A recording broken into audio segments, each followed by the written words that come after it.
ఏపీలో నిన్న మొన్నటి వరకు అంతగా చర్చలో ఉండని పిఠాపురం పేరు చెబితే ఇప్పుడు రాష్ట్ర వ్యాప్తంగా గుర్తుపట్టే పరిస్థితి.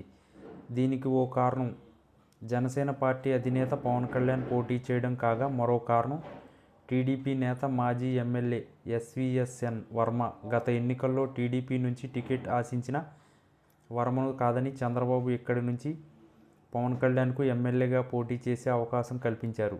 దీంతో పాటు వర్మకు కూటమి ప్రభుత్వంలో తొలి ఎమ్మెల్సీ హామీ ఇచ్చారు. కానీ కూటమి గెలిచాక సీన్ రివర్స్ అయ్యింది.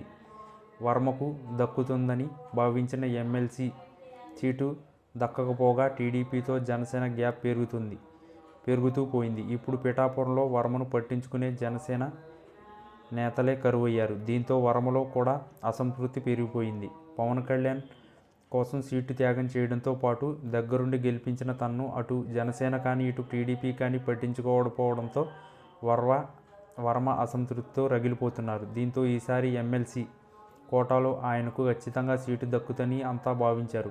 కానీ అక్కడ పవన్ ఓ ఎత్తు వేశారు.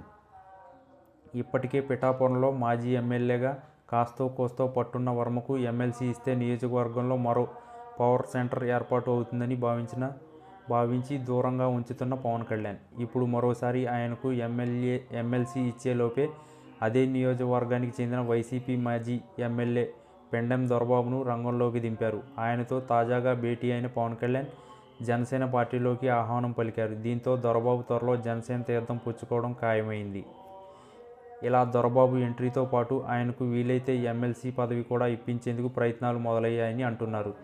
ఇదే జరిగితే ఇక పిఠాపురంలో వర్మకు తలుపులు మూసుకుపోయినట్లే భావించాల్సి ఉంటుంది. దీంతో ఇప్పుడు వర్మ పరిస్థితి ఏటన్న దానిపై పిఠాపురంలో చర్చలు జరుగుతున్నాయి. అదే సమయంలో పవన్ కళ్యాణ్ చాకచక్యం, ముందుచూపు పైన జనం చర్చించుకుంటున్నారంట.